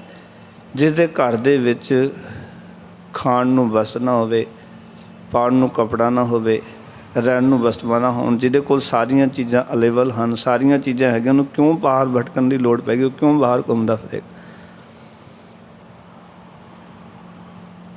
ਜਦੋਂ ਸਾਡੇ ਕੋਲ ਰੱਬੀ ਗੁਣ ਪੈਦਾ ਹੋ ਗਏ ਜੀਵਨ 'ਚ, ਫਿਰ ਭਟਕਣਾ ਖਤਮ ਹੋ ਜਾਂਦੀ ਹੈ। ਫਿਰ ਨਾ ਕਿਸੇ ਬੰਦਾ ਕਹਿੰਦਾ ਮੈਨੂੰ ਨਾ ਕਿਸੇ ਪੀਰ ਕੋਲ ਜਾਣ ਦੀ ਲੋੜ, ਨਾ ਮੈਨੂੰ ਕਿਸੇ ਦੇਵਤੇ ਕੋਲ ਜਾਣ ਦੀ ਲੋੜ, ਕਿਉਂਕਿ ਮੇਰੇ ਹਿਰਦੇ ਵਿੱਚ ਮੇਰੇ ਪ੍ਰਭੂ ਦੇ ਜਿਹੜੇ ਗੁਣ ਆ ਉਹ ਅੰਦਰ ਪ੍ਰਗਟ ਹੋ ਗਏ ਹਨ। ਮੈਨੂੰ ਉਹਨਾਂ ਗੁਣਾਂ ਦੀ ਸਮਝ ਆ ਗਈ ਹੈ। ਚੰਗਿਆਈਆਂ ਪ੍ਰਗਟ ਹੋ ਗਈਆਂ, ਅੰਦਰ ਦਿਆਲਤਾ ਆ ਗਈ, ਅੰਦਰ ਨਿਮਰਤਾ ਆ ਗਈ, ਅੰਦਰ ਸਹਿਜ ਪ੍ਰਗਟ ਹੋ ਗਿਆ, ਸਤ ਸੰਤੋਖ ਦਇਆ ਧਰਮ ਖਿਮਾ ਵਾਲੀ ਬਿਰਤੀਆਂ ਪੈਦਾ ਹੋ ਗਈਆਂ। ਐਸੇ ਬੰਦੇ ਨੂੰ ਫਿਰ ਭਟਕਣ ਦੀ ਲੋੜ ਨਹੀਂ ਹੈ, ਕਿਉਂਕਿ ਅੰਦਰ ਘਰ ਵਿੱਚ ਹੀ ਸਾਰਾ ਕੁਝ ਮੌਜੂਦ ਹੈ। ਇਸ ਕਰਕੇ ਜਿਨ੍ਹਾਂ ਲੋਕਾਂ ਨੂੰ ਗੱਲ ਸਮਝ ਆ ਜਾਂਦੀ ਹੈ ਨਾ, ਉਹ ਫਿਰ ਥਾਂ ਥਾਂ 'ਤੇ ਨਹੀਂ ਭਟਕਦੇ ਫਿਰਦੇ। ਕਈ ਬੰਦੇ ਕਹਿਣਗੇ ਵੀ ਅਸੀਂ ਇੱਥੇ ਤਾਂ ਨਹੀਂ ਆਉਂਦੇ, ਅਸੀਂ ਤਾਂ ਫਲਾਣੇ ਗੁਰਦੁਆਰੇ ਜਾਂਦੇ ਸੀ, ਉੱਥੇ ਜਾਂਦੇ ਹਾਂ, ਇੱਕ ਦਿਨ ਉੱਥੇ, ਇੱਕ ਦਿਨ ਉੱਥੇ, ਇੱਕ ਦਿਨ ਉੱਥੇ, ਇੱਕ ਦਿਨ ਉੱਥੇ। ਕਿਉਂ? ਕਿਉਂਕਿ ਅੰਦਰ ਗੁਣ ਪੈਦਾ ਨਹੀਂ ਹੋਏ, ਸਤ ਸੰਤੋਖ ਦਇਆ ਧਰਮ ਸਮਝ ਪੈਦਾ ਨਹੀਂ ਹੋਈ। ਮੈਂ ਇੱਕ ਬੇਨਤੀ ਕਰਾਂ, ਜਿਹੜੀ ਕਿਰਪਾ ਇੱਥੋਂ ਹੋ ਜਾਣੀ ਹੈ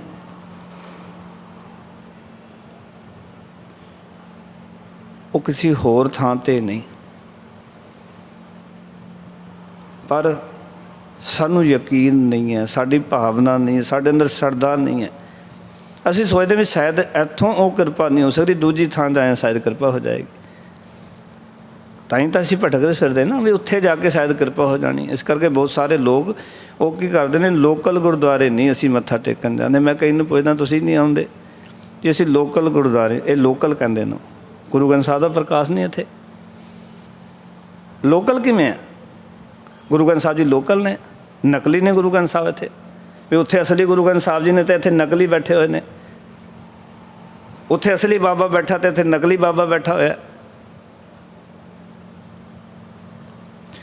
ਸਾਨੂੰ ਐਡਾ ਯਕੀਨ ਬਣਾਉਣਾ ਪੈਣਾ ਸਤਿਗੁਰ ਦੇ ਉੱਤੇ। ਅਸੀਂ ਭਾਵਨਾ ਪ੍ਰਗਟ ਕਰਨੀ ਪੈਣੀ ਵੀ ਸੱਚੇ ਪਾਤਸ਼ਾਹ ਜੋ ਕੁਛ ਲੈਣਾ ਤੇਰੇ ਕੋਲੋਂ ਲੈਣਾ, ਤੂੰ ਇੱਥੋਂ ਕਿਰਪਾ ਕਰ ਮੇਰੇ ਉੱਤੇ, ਮੈਂ ਕਿਤੇ ਨਹੀਂ ਜਾਣਾ।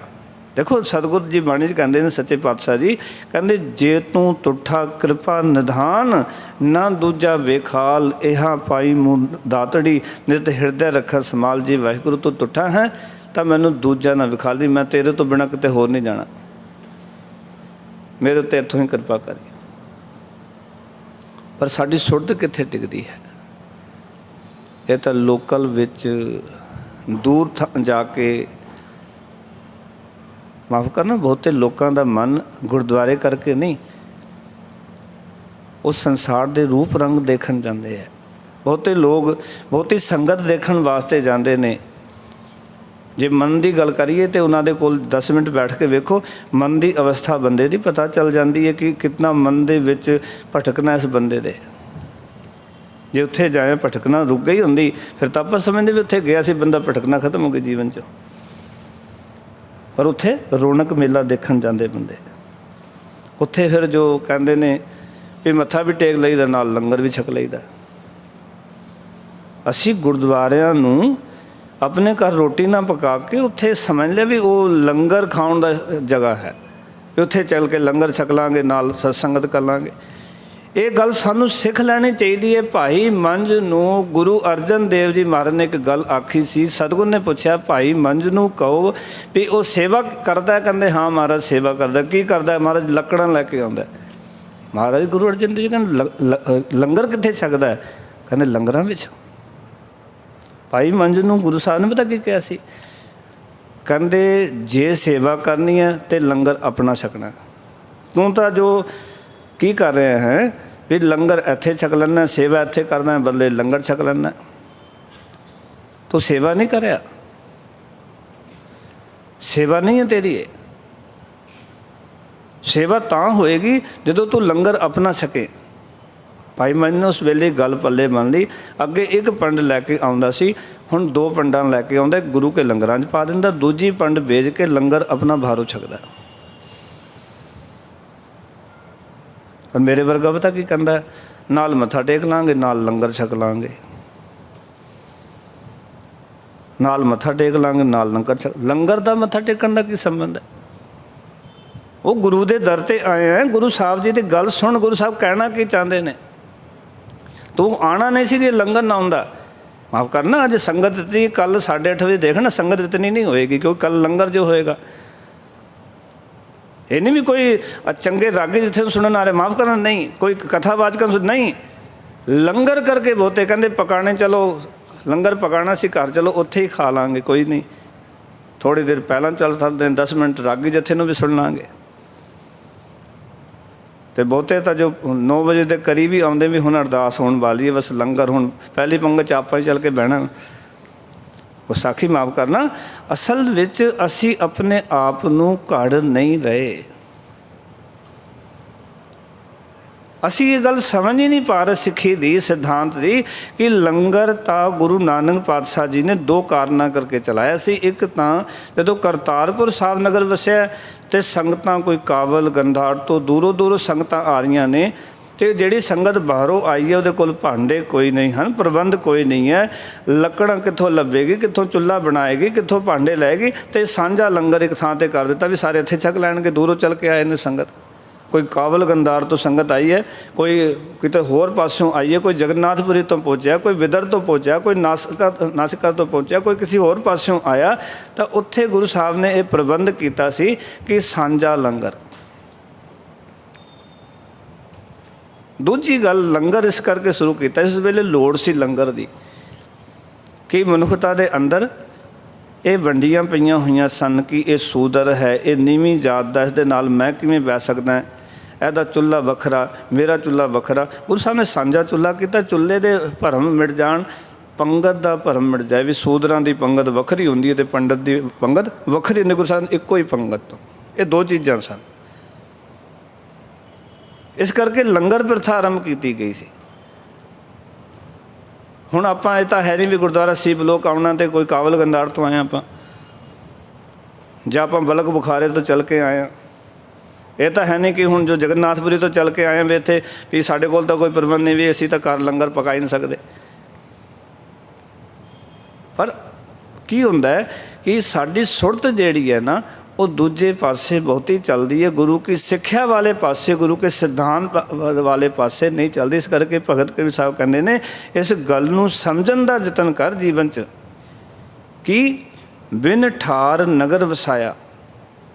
ਪਾਓ ਕਿ ਉਹ ਜੋ ਪਹਿਲਾਂ ਬਾਹਰ ਭਟਕਦਾ ਸੀ ਆਪਣੇ ਅੰਦਰ ਮਨ ਨੂੰ ਸੈਰ ਵਸਾ ਲਿਆ। ਪਾਓ ਕਿ ਆਪਣੇ ਅੰਦਰ ਟਿਕ ਗਿਆ, ਜਿਹੜਾ ਹਿਰਦਾ ਬਾਹਰ ਭਟਕ ਰਿਹਾ ਸੀ ਉਸ ਦੇ ਅੰਦਰ ਉਹ ਸੁੰਦਰ ਗੁਣ ਪੈਦਾ ਹੋ ਗਏ ਅਤੇ ਹੁਣ ਉਹ ਬਾਹਰ ਨਹੀਂ ਜਾਂਦਾ। ਜਦੋਂ ਅੰਦਰ ਗੁਣ ਪੈਦਾ ਹੋ ਗਏ, ਅੰਦਰ ਕੁਆਲਿਟੀ ਪੈਦਾ ਹੋ ਗਈ।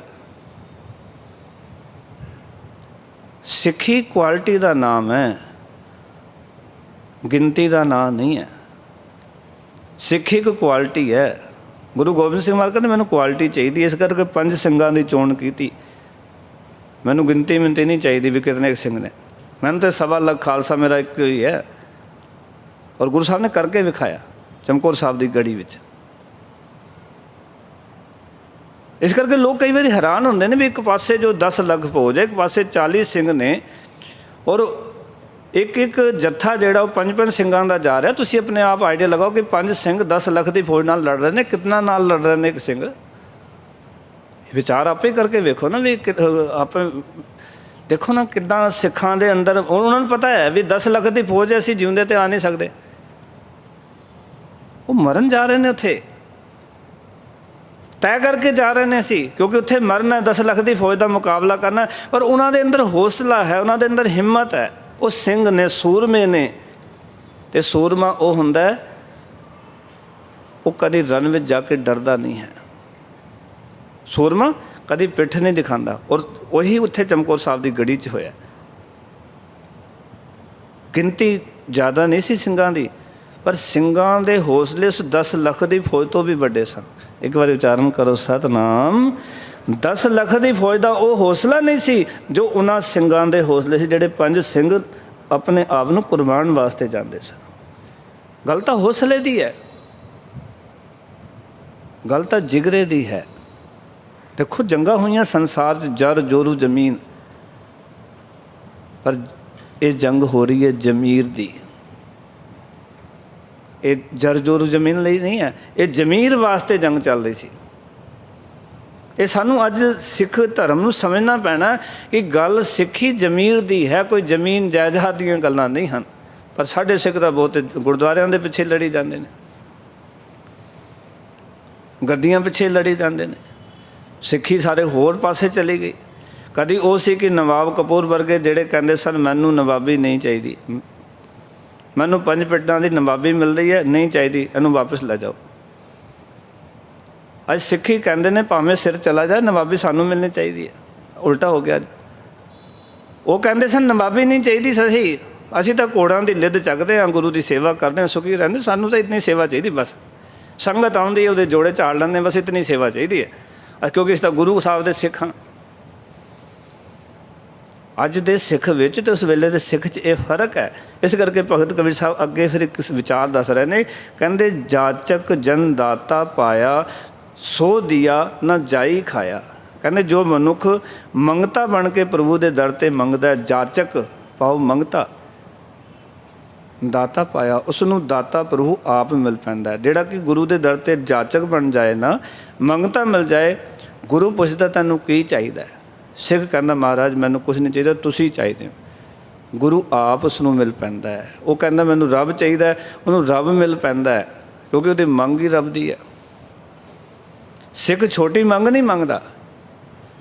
ਸਿੱਖ ਕਹਿੰਦਾ ਮੈਨੂੰ ਦਾਤਾ ਨਹੀਂ ਚਾਹੀਦਾ, ਮੈਨੂੰ ਦਾਤਾ ਚਾਹੀਦਾ।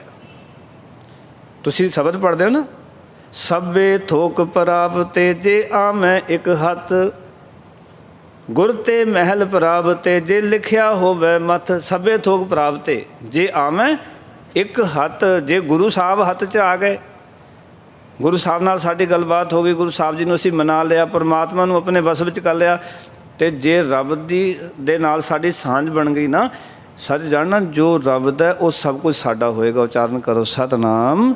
ਕਿਉਂਕਿ ਵੱਡੇ ਦਾਤੇ ਨਾਲ ਗੱਲਬਾਤ ਹੋ ਗਈ ਹੁਣ। ਉਹ ਕਹਿੰਦਾ ਤੈਨੂੰ ਦੱਸ ਕੀ ਚਾਹੀਦਾ। ਔਰ ਇਸ ਕਰਕੇ ਮੈਂ ਦੇਖਦਾ ਭਗਤ ਜਨ ਰੱਬ ਦੇ ਪਿਆਰੇ ਜੋ ਮੰਗਦੇ ਨੇ, ਜਦੋਂ ਮੰਗਦੇ ਨੇ, ਉਸ ਵੇਲੇ ਉਹਨਾਂ ਕੋਲ ਉਹ ਦਾਤ ਪਹੁੰਚ ਜਾਂਦੀ ਹੈ। ਉਹਨਾਂ ਨੂੰ ਚਿੰਤਾ ਕਰਨ ਦੀ ਲੋੜ ਨਹੀਂ ਵੀ ਇਹ ਕਿਵੇਂ ਹੋਏਗਾ, ਇਹ ਕਿੱਦਾਂ ਹੋਏਗਾ। ਉਹ ਕਹਿੰਦੇ ਸੱਚੇ ਪਾਤਸ਼ਾਹ ਇਹ ਕੰਮ ਹੋਣਾ, ਮਾਲਕ ਜੀ ਕਰ ਦਿੰਦੇ ਨੇ। ਕਿੱਥੋਂ ਕਰਦੇ ਨੇ, ਕਿਵੇਂ ਕਰਦੇ ਨੇ, ਇਹ ਤਾਂ ਗੁਰੂ ਜਾਣੇ, ਇਹ ਤਾਂ ਗੁਰੂ ਦਾ ਕੰਮ ਹੈ। ਪਰ ਮੈਂ ਇਸ ਗੱਲ ਨੂੰ ਆਪਣੇ ਪਿੰਡੇ 'ਤੇ ਹੰਡਾ ਕੇ ਤੁਹਾਨੂੰ ਦੱਸ ਰਿਹਾ ਕਿ ਜਿਹੜੀ ਚੀਜ਼ ਦੀ ਲੋੜ ਹੁੰਦੀ ਹੈ, ਗੁਰੂ ਸਾਹਿਬ ਜੀ ਆਪੇ ਹੀ ਕਹਿ ਦਿਓ ਗੁਰੂ ਸਾਹਿਬ ਨੂੰ ਇਹ ਚੀਜ਼ ਚਾਹੀਦੀ ਹੈ, ਦਾਤ ਚਾਹੀਦੀ, ਮਹਾਰਾਜ ਕਿਰਪਾ ਕਰੋ। ਗੁਰੂ ਸਾਹਿਬ ਉਸ ਵੇਲੇ ਕਹਿੰਦੇ ਕੋਈ ਨਹੀਂ, ਇਹ ਦਾਤ ਮਿਲ ਜਾਵੇਗੀ। ਮੈਂ ਆਪਣੇ ਸਤਿਗੁਰ ਦੇ ਚਰਨਾਂ ਨਾਲ ਜੁੜ ਕੇ ਜੋ ਕ੍ਰਿਸਮੇ ਵੇਖੇ ਗੁਰੂ ਸਾਹਿਬ ਜੀ ਦੇ ਦਰ 'ਤੇ, ਮੈਂ ਕਈ ਵਾਰੀ ਹੈਰਾਨ ਹੋ ਜਾਂਦਾ ਸਾਡੀ ਸ਼ਰਧਾ ਭਾਵਨਾ ਕਿਉਂ ਨਹੀਂ ਬਣਦੀ ਗੁਰੂ ਦੇ 'ਤੇ। ਸਾਚੇ ਸਾਹਿਬਾ ਕਿਆ ਨਹੀਂ ਕਰ ਤੇਰਾ, ਹੈ ਨਹੀਂ ਕੋਈ ਚੀਜ਼ ਐਸੀ ਚੀਜ਼ ਹੈ ਕੋਈ ਜਿਹੜੀ ਗੁਰੂ ਦੇ ਦਰ 'ਤੇ ਨਾ ਮਿਲੇ ਸਾਨੂੰ। ਮੈਂ ਕਹਿੰਦਾ ਹਰ ਇੱਕ ਚੀਜ਼ ਇੱਥੋਂ ਪ੍ਰਾਪਤ ਹੋ ਜਾਂਦੀ ਹੈ। ਗੁਰੂ ਸਾਹਿਬ ਤਾਂ ਸਭ ਕੁਝ ਦੇ ਸਕਦੇ ਤੁਹਾਡੇ ਵਾਸਤੇ, ਤੁਸੀਂ ਗੁਰੂ ਦੇ ਬਣ ਕੇ ਤਾਂ ਵੇਖੋ ਇੱਕ ਵਾਰੀ। ਫਿਰ ਭਗਤ ਜੀ ਕਹਿਣ ਲੱਗੇ, ਕਹਿੰਦੇ ਸੋ ਦੀਆ ਨਾ ਜਾਈ ਖਾਇਆ। ਕਹਿੰਦੇ ਉਸ ਨੂੰ ਉਹ ਇਤਨੀ ਆਤਮਿਕ ਜੀਵਨ ਦੀ ਦਾਤ ਬਖਸ਼ਦਾ ਹੈ ਜੋ ਖਰਚਦਿਆਂ ਕਦੀ ਮੁੱਕਦੀ ਨਹੀਂ। ਜਦੋਂ ਕੋਈ ਗੁਰੂ ਦੇ ਨਾਲ ਜੁੜ ਜਾਂਦਾ ਨਾ, ਕੋਈ ਜਾਚਕ ਬਣ ਕੇ ਗੁਰੂ ਕੋਲ ਆਉਂਦਾ, ਗੁਰੂ ਇੰਨੀ ਦਾਤ ਉਹਦੀ ਝੋਲੀ 'ਚ ਪਾ ਦਿੰਦਾ ਹੈ ਨਾਮ ਦੀ ਕਿ ਉਹ ਖਰਚਿਆਂ ਵੀ ਉਸ ਦਾਤ ਨੂੰ ਕਦੀ ਮੁਕਾ ਨਹੀਂ ਸਕਦਾ। ਫਿਰ ਮਹਾਰਾਜ ਕਹਿਣ ਲੱਗੇ ਛੋੜਿਆ ਜਾਏ ਨਾ ਮੁੱਕਾ। ਉਸ ਦਾਤ ਨੂੰ ਨਾ ਛੱਡਣ ਨੂੰ ਜੀ ਕਰਦਾ ਹੈ, ਨਾ ਉਹ ਦਾਤ ਕਦੀ ਮੁੱਕਦੀ ਹੈ। ਜਦੋਂ ਆਪਾਂ ਗੁਰੂ ਦੀ ਬਾਣੀ ਨਾਲ ਜੁੜ ਜਾਂਦੇ ਹਾਂ, ਗੁਰੂ ਕੀ ਵਿਚਾਰਧਾਰਾ ਨਾਲ ਜੁੜ ਜਾਂਦੇ, ਇਹ ਦਾਤ ਪਿਆਰ ਵਾਲਿਓ ਐਸੀ ਦਾਤ ਹੈ ਕਿ ਇਸ ਨੂੰ ਫਿਰ ਛੱਡਣ ਨੂੰ ਜੀ ਨਹੀਂ ਕਰਦਾ। ਫਿਰ ਸਿੱਖ ਅਵੇਸਲਾ ਨਹੀਂ ਹੁੰਦਾ ਵੀ ਮੈਂ ਨਿਤਨੇਮ ਨਹੀਂ ਕਰਾਂਗਾ, ਮੈਂ ਬਾਣੀ ਨਹੀਂ ਪੜਾਂਗਾ, ਮੈਂ ਗੁਰਦੁਆਰੇ ਨਹੀਂ ਜਾਵਾਂਗਾ, ਮੈਂ ਸੇਵਾ ਨਹੀਂ ਕਰਾਂਗਾ। ਉਹਨੂੰ ਸਮਝ ਆ ਜਾਂਦੀ ਵੀ ਇਹ ਤਾਂ ਛੱਡਣ ਵਾਲੀ ਨਹੀਂ। ਤੁਸੀਂ ਰੋਜ਼ ਪੜ੍ਹਦੇ ਹੋ ਮੁੰਦਾਵਣੀ ਦੇ ਵਿੱਚ, ਮਹਾਰਾਜ ਕਹਿੰਦੇ ਮੁੰਦਾਵਣੀ ਮਹਿਲਾ ਪੰਜਵਾਂ, ਥਾਲ ਵਿੱਚ ਤਿੰਨ ਵਸਤੂ ਪਈਓ, ਸਤ ਸੰਤੋਖ ਵਿਚਾਰੋ, ਅੰਮ੍ਰਿਤ ਨਾਮ ਠਾਕੁਰ ਕਾ ਪਿਓ, ਜਿਸ ਕਾ ਸਵਸ ਆਧਾਰੋ, ਜੇ ਕੋ ਖਾਵੈ ਜੇ ਕੋ ਪਹੁੰਚੈ, ਤਿਸ ਕਾ ਹੋਏ ਉਧਾਰੋ, ਇਹ ਵਸਤ ਤਜੀ ਨਹਿ ਜਾਈ, ਨਿਤ ਨਿਤ ਰਖੋੜ ਧਾਰੋ। ਮਹਾਰਾਜ ਕਹਿੰਦੇ ਵਸਤ ਛੱਡਣ ਵਾਲੀ ਨਹੀਂ ਸਿੱਖਾ, ਸਭ ਕੁਝ ਛੱਡ ਦੇਵੇਂ ਪਰ ਇਹ ਨਾ ਛੱਡੀ। ਦੇਖੋ ਉਹਨਾਂ ਸਿੰਘਣੀਆਂ ਨੇ ਆਪਣੇ ਲਾਲ ਛੱਡ ਦਿੱਤੇ, ਬੱਚਿਆਂ ਦੇ ਟੋਟੇ ਕਰ ਕਰਕੇ ਗਲੇ ਵਿੱਚ ਹਾਰ ਪਾ ਦਿੱਤੇ, ਪਰ ਉਹਨਾਂ ਬੀਬੀਆਂ ਨੇ ਨਹੀਂ ਛੱਡਿਆ ਤੇ ਰਹਿਰਾਸ ਸਾਹਿਬ ਦਾ ਪਾਠ ਨਹੀਂ ਛੱਡਿਆ। ਉਚਾਰਨ ਕਰੋ ਸਤਨਾਮ। ਉਹ ਕਹਿੰਦੇ ਇਹ ਦਾਤ ਛੱਡਣ ਵਾਲੀ ਨਹੀਂ ਹੈ, ਇਹ ਛੱਡਣ ਵਾਲੀ ਨਹੀਂ ਹੈ। ਬੱਚੇ ਛੱਡੇ ਜਾ ਸਕਦੇ ਨੇ, ਕੁਰਬਾਨ ਕੀਤੇ ਜਾ ਸਕਦੇ ਨੇ, ਖੁਰਾਕ ਤੋਂ ਬਿਨਾਂ ਸਵਾ ਮਨ ਪੀਸੇ ਜਾ ਸਕਦੇ ਨੇ, ਪਰ ਰਹਿਰਾਸ ਨਹੀਂ ਛੱਡੀ ਜਾ ਸਕਦੀ। ਨਹੀਂ ਛੱਡੀ ਉਹਨਾਂ ਨੇ, ਕਿਉਂਕਿ ਕਬੀਰ ਸਾਹਿਬ ਕਹਿ ਰਹੇ ਨੇ, ਕਹਿੰਦੇ ਉਹਨਾਂ ਦਾ ਜੀਵਨ ਐਸਾ ਹੋ ਜਾਂਦਾ ਛੋੜਿਆ ਜਾਏ ਨਾ ਮੁੱਕਾ। ਉਹ ਇਸ ਦਾਤ ਨੂੰ ਛੱਡਣ ਨੂੰ ਉਹਨਾਂ ਦਾ ਜੀ ਨਹੀਂ ਕਰਦਾ, ਨਾ ਇਹ ਦਾਤ ਮੁੱਕਦੀ ਹੈ। ਔਰਨ ਪੈ ਜਾਣਾ ਮੁੱਕਾ, ਅਤੇ ਇਸ ਦਾਤ ਨੂੰ ਪ੍ਰਾਪਤ ਕਰਕੇ ਹੋਰਨਾਂ ਦੇ ਦਰ 'ਤੇ ਜਾਣ ਦੀ ਜਿਹੜੀ ਭਟਕਣਾ ਖਤਮ ਹੋ ਜਾਂਦੀ ਇਹਨਾਂ ਦੇ ਜੀਵਨ 'ਚ। ਉਹ ਕਿਸੇ ਹੋਰ ਦਰ 'ਤੇ ਜਾਂਦੇ ਹੀ ਨਹੀਂ ਹਨ।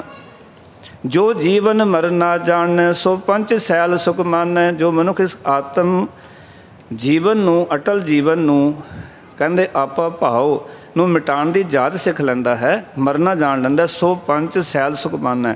ਉਹ ਸੰਤਾਂ ਵਾਲੇ ਅਟਲ ਆਤਮਿਕ ਜੀਵਨ ਨੂੰ ਉਹ ਮਾਣਦਾ ਹੈ। ਸੰਤ ਪੰਚ ਸੈਲ, ਪੰਜ ਦਾ ਅਰਥ ਹੈ ਪੰਚ, ਜਿਹਨੂੰ ਕਹਿੰਦੇ ਪੰਚ ਪ੍ਰਵਾਨ, ਪੰਚ ਪ੍ਰਧਾਨ, ਪੰਚੇ ਪਾਵੇਂ ਸੈਲ ਦਾ ਅਰਥ ਹੈ ਸੰਤਾਂ ਵਾਲੇ ਅਟਲ ਆਤਮਿਕ ਸੁਖ। ਕਹਿੰਦੇ ਨੇ ਉਹ ਸੰਤਾਂ ਵਾਲਾ ਜਿਹੜਾ ਸਿਲਸਿਲਾ ਹੈ ਨਾ, ਉਹ ਸਿਲਸਿਲਾ ਉਹਦੇ ਜੀਵਨ 'ਚ ਆ ਜਾਂਦਾ, ਜਿਹੜੇ ਰੱਬ ਦੇ ਪਿਆਰਿਆਂ ਵਾਲਾ ਸਿਲਸਿਲਾ ਹੈ। ਫਿਰ ਲਾਸਟ ਪੰਕਤੀਆਂ 'ਚ ਕਹਿਣ ਲੱਗੇ, ਕਹਿੰਦੇ ਨੇ ਕਬੀਰੈ ਸੋ ਧਨ ਪਾਇਆ, ਹਰ ਭੇਟਤ ਆਪ ਮਿਟਾਇਆ। ਕਬੀਰ ਸਾਹਿਬ ਜੀ ਨੇ ਉਹ ਆਤਮਿਕ ਧਨ ਪ੍ਰਾਪਤ ਕਰ ਲਿਆ, ਹਰ ਭੇਟਤ ਆਪ ਮਿਟਾਇਆ। ਹਰੀ ਪਰਮਾਤਮਾ ਦੇ ਚਰਨਾਂ ਨਾਲ ਕਬੀਰ ਸਾਹਿਬ ਜੁੜ ਗਿਆ ਅਤੇ ਕਬੀਰ ਸਾਹਿਬ ਕਹਿੰਦੇ ਮੈਂ ਆਪਾ ਭਾਉ ਮਿਟਾ ਲਿਆ। ਕਿਉਂਕਿ ਜਿਸ ਦਿਨ ਅਸੀਂ ਗੁਰੂ ਨਾਲ, ਪਰਮੇਸ਼ਰ ਨਾਲ ਜੁੜ ਜਾਵਾਂਗੇ, ਉਸ ਦਿਨ ਸਾਡੇ ਵਿੱਚ ਮੈਂ ਨਹੀਂ ਰਹੇਗੀ। ਅਸੀਂ ਆਪਣੀ ਮੈਂ ਨੂੰ ਮਿਟਾ ਲਾਂਗੇ। ਮੈਂ ਮਿਟਦੇ ਸਾਰ ਤੂੰ ਪ੍ਰਗਟ ਹੋ ਜਾਵੇਗਾ, ਅਤੇ ਜਦੋਂ ਤੂੰ ਪ੍ਰਗਟ ਹੋ ਗਿਆ ਉਸ ਦਿਨ ਕਹਿ ਸਕਾਂਗੇ ਕਿ ਇਹ ਲੋਕ ਸੁਖੀ ਹੈ, ਪਰ ਲੋਕ ਸਵੇਲੇ ਨਾਨਕ ਹਰਿ ਭਉ ਆਪੇ ਮਿਲ। ਧੰਨਵਾਦ ਸਾਰਿਆਂ ਦਾ ਜੀ ਆਇਆਂ ਨੂੰ। ਇਤਨੇ ਬਚਨ ਪ੍ਰਵਾਨ।